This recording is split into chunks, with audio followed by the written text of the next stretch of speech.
Hello दोस्तों, नमस्कार। आप सभी का स्वागत है हमारे यूट्यूब चैनल शुद्ध शिक्षा पर, जो कि लेकर आया है आप सभी के लिए 1000 प्लस क्वेश्चन जो कि रिलेटेड है जीके जीएस से। और ये वीडियो जो है दोस्तों पार्ट थर्ड, अगर पार्ट वन और पार्ट टू आपने नहीं देखा तो आपको लिंक मिल जाएंगे डिस्क्रिप्शन बॉक्स में और वहां से आप देख सकते हैं। तो देर ना करते हुए स्टार्ट करते हैं दोस्तों आज का वीडियो। और अगर चैनल पर नए हैं दोस्तों तो वीडियो को लाइक करें, शेयर करें और सब्सक्राइब करना ना भूलें। तो स्टार्ट करते हैं। क्वेश्चन नंबर फर्स्ट है, निम्नलिखित में से किस नदी को ऋग्वेद में सबसे पवित्र नदी माना गया है? तो ऑप्शन है सिंधु, सरस्वती, गंगा या सतलज। तो राइट ऑप्शन हो जाएगा दोस्तों इसका सरस्वती नदी को। अब इसके बारे में कुछ देख लेते हैं दोस्तों। ऋग्वेद में सबसे ज्यादा बार वर्णित जो है सिंधु नदी का हुआ है और गंगा का एक बार हुआ है। सिंधु नदी का जो उल्लेख है वो दोस्तों बहुत बार किया गया और गंगा नदी का सिर्फ एक बार किया गया। गंगा नदी का एक बार किया गया है, गंगा नदी का एक बार किया गया है। और वहीं पे यमुना नदी का 3 बार किया गया। यमुना नदी का 3 बार उल्लेख किया गया है जो कि ऋग्वेद में किया गया है। अब क्वेश्चन नंबर 2 देखते हैं। क्वेश्चन नंबर 2, प्राचीन भारत में पहला विदेशी आक्रमण किसके द्वारा किया गया था? प्राचीन भारत में पहला विदेशी आक्रमण किसके द्वारा किया गया था? ऑप्शन है यूनानियों के द्वारा, कुषाणों के द्वारा, ईरानियों के द्वारा या आर्यों के द्वारा। तो इसका राइट ऑप्शन हो जाएगा दोस्तों ईरानियों के द्वारा। भारत पर प्रथम विदेशी आक्रमण ईरानियों के हसमुखी वंश के शासकों ने किया था। भारत में प्रथम सफल विदेशी आक्रमण डेरिस ने किया था। मतलब कि इसमें बताया जा रहा है दोस्तों कि पहला जो आक्रमण किया गया था वो हसमुखी वंश द्वारा किया गया था, लेकिन असफल रहा था। और भारत में पहला जो विदेशी आक्रमण जो सफल रहा था उसके किसके द्वारा किया गया था? तो डेरिस डेरिस प्रथम के द्वारा किया गया था। क्वेश्चन नंबर 3 देखते हैं। ऐतिहासिक दृष्टिकोण से प्रसिद्ध कालसी स्थान का संबंध किस शासक से है? तो कालसी से पूछा जाएगा कि दोस्त कहाँ पे है? तो पहला ऑप्शन है वृंदत, अशोक, चंद्रगुप्त मौर्य या उपयुक्त में से कोई नहीं। तो इसका राइट ऑप्शन हो जाएगा बी अशोक। कालिस नामक स्थान जो है वो उत्तराखंड में स्थित है। इस स्थान पर अशोक के शिलालेख उपस्थित है। इस शिलालेख का संबंध अशोक के आंतरिक प्रशासन से, इसमें यहाँ पे जो है दोस्तों वो ये शिलालेख है किसका? तो अशोक का शिलालेख पाया गया है और यहाँ पे जो है आंतरिक प्रशासन के बारे में इनसे किया गया है, बात किया गई है। अब क्वेश्चन नंबर 4 देखते हैं। क्वेश्चन नंबर 4, प्रसिद्ध पुस्तक शाहनामा के लेखक कौन है? जो प्रसिद्ध पुस्तक है शाहनामा जो कि किसके बारे में लिखा गया है? तो अलबुर्नी, बर्नी, उत्वी या फिरदौसी। तो ये जो लिखा गया दोस्तों वो सिर्फ लिखा गया है डी फिरदौसी के द्वारा। जो शाहनामा पुस्तक लिखा गया है वो फिरदौसी के द्वारा लिखा गया है। तो इसके बारे में देख लेते हैं दोस्तों। शाहनामा फारसी भाषा का एक ग्रंथ है जिसकी लेखक फिरदौसी थे। यह मोहम्मद गजनवी के दरबार में रहते थे। शाहनामा फिरदौसी की सबसे प्रसिद्ध रचनाओं में से एक है। मतलब ये जो फिरदौसी थे वो किसके महल में रहते थे? मोहम्मद गजनी के साथ में ही रहते थे और उसी के बारे में लिखा गया है। क्वेश्चन नंबर 5 है, दीवान ए अर्ज विवाह का संबंध किस शासक से था? दीवान ए अर्ज संबंध किस शासक से था? तो ऑप्शन है फिरोज तुगलक, बलबन, अलाउद्दीन खिलजी या उपयुक्त में से कोई नहीं। तो इसका राइट ऑप्शन हो जाएगा बलबन से। बलबन से ये चीज रिलेटेड है और ये दीवान ए अर्ज जो है वो विभाग का संबंध बलबन से था। यह सैन्य विभाग था। ये क्या चीज था? तो सैन्य विभाग का देखरेख करता था और जिसका मुख्य कार्य था सैनिकों की भर्ती करना तथा निरीक्षण करना। क्वेश्चन नंबर 6 देखते हैं। क्वेश्चन नंबर 6, किस मुगल शासक ने ईस्ट इंडिया कंपनी को भारत में व्यापार करने का फरमान दिया? अब इसमें पूछ रहा है कि कौन सा मुगल शासक थे जो ईस्ट इंडिया कंपनी को, मतलब कि EIC को सबसे पहले फरमान दिया था व्यापार करने के लिए, बिजनेस करने के लिए। तो ऑप्शन है अकबर, जहांगीर, शाहजहां या औरंगजेब। तो इसका राइट ऑप्शन हो जाएगा बी जहांगीर। तो ईस्ट इंडिया कंपनी को भारत में व्यापार करने का आदेश जहांगीर ने दिया था। जहांगीर के दरबार में आने वाला पहला अंग्रेज जो था वो विलियम हॉकिंग्स थे। यही ने सबसे पहले इंडिया में आए थे। क्वेश्चन नंबर 7, रामकृष्ण मिशन की स्थापना किसके द्वारा किया गया था? ये जो रामकृष्ण मिशन है वो किसके द्वारा स्थापना किया गया था? तो पहला ऑप्शन है दयानंद सरस्वती, स्वामी विवेकानंद, रामकृष्ण परमहंस या केशव चंद्र सेन ने। तो इसका राइट ऑप्शन हो जाएगा बी, स्वामी विवेकानंद ने। तो रामकृष्ण मिशन की स्थापना स्वामी विवेकानंद द्वारा की गई थी। उसका उद्देश्य ऐसे साधुओं और सन्यासी को संगठित करना था जो रामकृष्ण परमहंस की शिक्षाओं में गहरी आस्था रखते हो।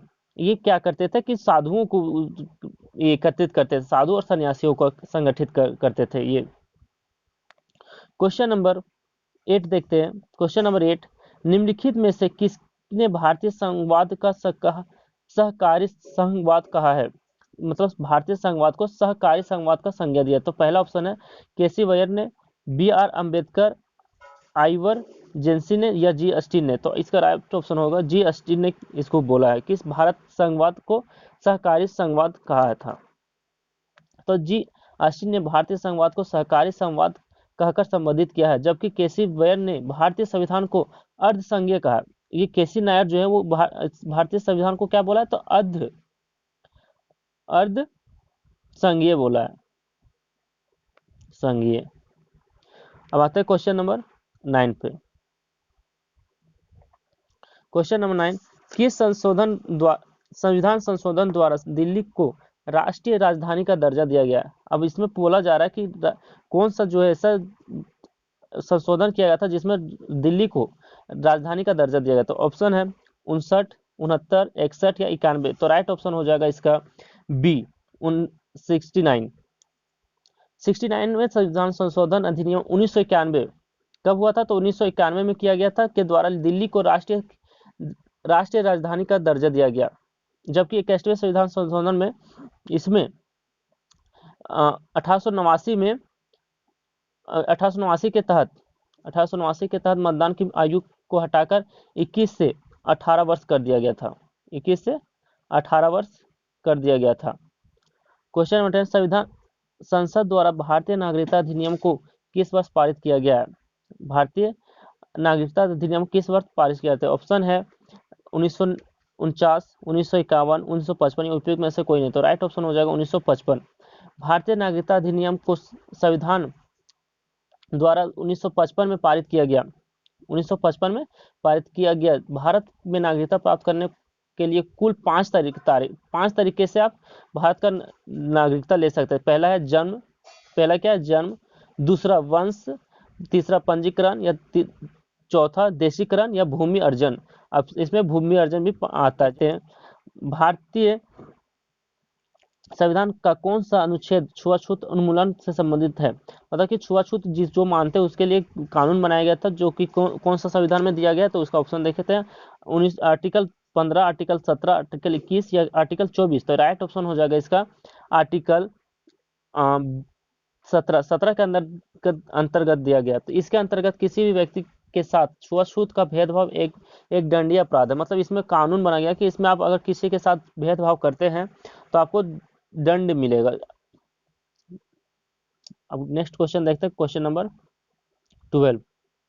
क्वेश्चन नंबर 12, राष्ट्रपति 5 वर्ष तक अपने पद पर रहता है। इसमें पूछा जाए कि राष्ट्रपति अपने 5 वर्ष कब से इसका काउंटिंग होता है? तो निर्वाचन आयोग द्वारा घोषित तिथि से, अपने निर्वाचन की तारीख से, अपने पद ग्रहण के दिन से या उपयुक्त में से कोई नहीं। तो इसका ऑप्शन हो जाएगा अपने पद ग्रहण करने के दिन से। जिस दिन हम वो पद ग्रहण करते हैं, जिस दिन शपथ लेते हैं, उसी दिन से इनका काउंटिंग हो जाता है और वो 5 साल तक पूरा करते हैं। तो आर्टिकल 56 के ए के अनुसार राष्ट्रपति अपने पद का ग्रहण एक के दिन से 5 वर्ष की अवधि तक अपने पद पर रहता है। वर्तमान में भारत के राष्ट्रपति रामनाथ कोविंद हैं, जो कि 14वां राष्ट्रपति हैं, भारत के 14वां राष्ट्रपति हैं। क्वेश्चन नंबर 13 देखते हैं। क्वेश्चन नंबर 13, अंतर्राज्यीय परिषद का अध्यक्ष निम्न में से कौन होता है? अंतर्राज्यीय परिषद का जो अध्यक्ष है वो कौन होता है? तो ऑप्शन है प्रधानमंत्री, गृह मंत्री, राष्ट्रपति या मुख्यमंत्री। तो इसका राइट ऑप्शन हो जाएगा प्रधानमंत्री। इसके अतिरिक्त प्रधानमंत्री निम्न पद के भी अध्यक्ष होते हैं, जैसे कि नीति आयोग का भी ये रहते हैं, अध्यक्ष रहते हैं, राष्ट्रीय विकास परिषद का भी अध्यक्ष रहते हैं, राष्ट्रीय एकता परिषद का भी अध्यक्ष रहते हैं और राष्ट्रीय जल साधन का भी ये अध्यक्ष रहते हैं। क्वेश्चन नंबर 15 देखते हैं, sorry question number 14। Question number 14, निम्न में से कौन लोकसभा अध्यक्ष को अध्यक्ष पद हेतु शपथ दिलाता है, मतलब अध्यक्ष पद को अध्यक्ष पद का शपथ दिलाता है? तो ऑप्शन देखते हैं, राष्ट्रपति, ऑप्शन है राष्ट्रपति, मुख्य न्यायाधीश, उपाध्यक्ष या उपयुक्त में से कोई नहीं। तो इसका राइट ऑप्शन हो जाएगा उपयुक्त में से कोई नहीं। इसमें से कोई नहीं है जो कि राष्ट्रपति को अध्यक्ष के रूप में इसका शपथ दिलाता है। तो इसका लोकसभा अध्यक्ष पद शपथ नहीं लेता, लोकसभा अध्यक्ष लोकसभा सदस्य के रूप में ही शपथ लेता है। मतलब कि लोकसभा का जो सदस्य होते हैं वो अध्यक्ष के रूप में नहीं लेते, ये हमेशा लोकसभा के सदस्य के रूप में ही अपना पद ग्रहण करते हैं या शपथ लेते हैं, अपना त्यागपत्र, और ये अपना त्यागपत्र जो है वो उपाध्यक्ष को देते हैं। क्वेश्चन नंबर 15 देखते हैं। क्वेश्चन नंबर 15, निम्नलिखित में से कौन तृतीय क्षेत्र का भाग नहीं है? इसमें पूछा कि तृतीय क्षेत्र का भाग कौन नहीं है। तो पहला है सूती निर्माण, पशुपालन, फसलों की खेती या विद्युत। तो ऑप्शन हो जाएगा इसका डी, विद्युत। जो तृतीय क्षेत्र में आता है वो विद्युत आता है।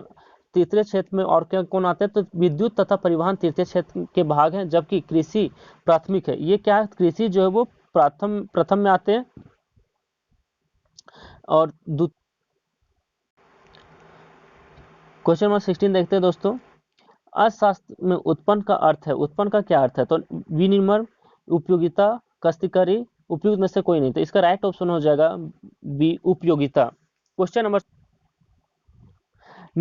क्षेत्रीय ग्रामीण बैंक की स्थापना किस समिति के सिफारिश से की गई थी? ग्रामीण बैंक, जो बैंक है ग्रामीण में अभी दोस्तों बैंक है, वो किसके, कौन सा समिति के कारण सिफारिश से बैंक को स्थापित किया गया था? तो ऑप्शन है शिव रमन समिति, अशोक मेहता समिति, नरसिम्हम समिति या उपयोग में से कोई नहीं। तो इसका राइट ऑप्शन हो जाएगा सी, नरसिम्हम समिति। और ये कब हुआ था? तो 1975 में किया गया था।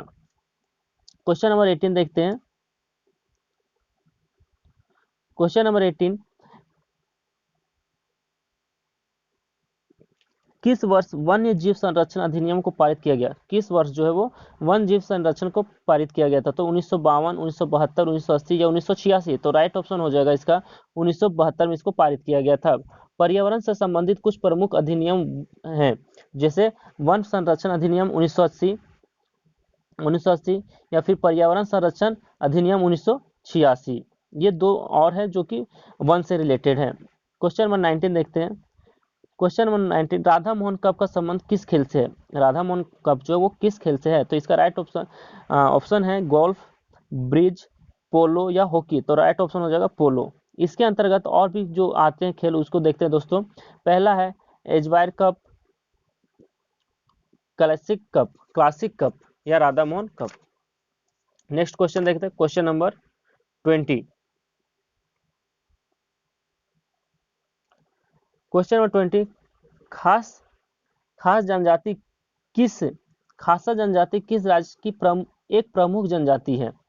खासा जनजाति है वो किसके प्रमुख जनजाति है? तो ऑप्शन है असम, उत्तराखंड, पंजाब या तमिलनाडु। तो राइट ऑप्शन हो जाएगा इसका बी, उत्तराखंड। खासा जनजाति का संबंध उत्तराखंड राज्य से। उत्तराखंड में पाए जाने वाले प्रमुख जनजाति निम्न में से जोनसारी, बुक्सा, थारू आदि हैं। क्वेश्चन नंबर 21 देखते हैं। ककरा पार परियोजना किस नदी पर है? ककरा पार परियोजना किस नदी पर स्थित है? तो ऑप्शन है ब्यास, तावा, ताप्ती या चिनाब। तो इसका राइट ऑप्शन हो जाएगा सी, ताप्ती नदी। कारा परियोजना का एक जल विद्युत परियोजना, ये क्या है? तो जल विद्युत परियोजना है। क्वेश्चन नंबर 22, डफला एवं अबोर की पहाड़ी निम्न में से किस राज्य में स्थित है? जो डफला और अबोर पहाड़ी वो किस क्षेत्र में स्थित है? तो ऑप्शन है मेघालय, अरुणाचल प्रदेश, मणिपुर या त्रिपुरा। तो इसका राइट ऑप्शन हो जाएगा बी, अरुणाचल प्रदेश। कहाँ पे? तो अरुणाचल प्रदेश में ये पाया जाता है। डफला, ओब्रा, मिरी और मिसमी आदि पहाड़ों का संबंध अरुणाचल प्रदेश राज्य से है, जबकि मिकरी पहाड़ी का संबंध असम से है। मिकरी पहाड़ी जो है वो असम में पाया जाता है। क्वेश्चन नंबर 23 देखते हैं। क्वेश्चन नंबर 23, किस देश के घास के मैदान को पंपास कहा जाता है? किस देश के मैदान को पंपास कहा जाता है? तो ऑस्ट्रेलिया, उत्तरी अमेरिका, दक्षिण अफ्रीका या अर्जेंटीना। तो इसका राइट ऑप्शन हो जाएगा डी, अर्जेंटीना में पंपास को, खेत के घास के मैदान को पंपास कहा जाता है अर्जेंटीना में। क्वेश्चन नंबर 24 देखते हैं। क्वेश्चन नंबर 24, जापान का टेट्राइट किस शहर में को कहा जाता है? टेट्राइट किस शहर को कहा जाता है? तो नागोया, ओसाका, टोक्यो, उपयुक्त में से कोई नहीं। तो इसका राइट ऑप्शन होगा ना नागोया। नागोया को टेट्राइट कहा जाता है। जापान का टेट्राइट नागोया शहर को कहा जाता है। यहाँ क्षेत्र जहाज निर्माण हेतु प्रसिद्ध है। यहाँ सबसे ज्यादा जो है वो जहाज निर्माण होता है, जहाज बनाया जाता है। जापान में का मैनचेस्टर ओसाका है। ओसाका जो है वो इसका मैनचेस्टर है, जापान का मैनचेस्टर माना जाता है। क्वेश्चन नंबर 25 जो कि आज का लास्ट क्वेश्चन है दोस्तों। तो हुजा घाटी निम्नलिखित में से किस हिमालय भाग में है?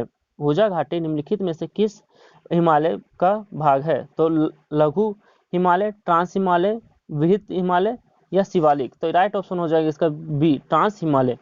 हुजा घाटी ट्रांस हिमालय का भाग है। ट्रांस हिमालय के प्रमुख घाटी नुब्रा, सिगार, हुजा है।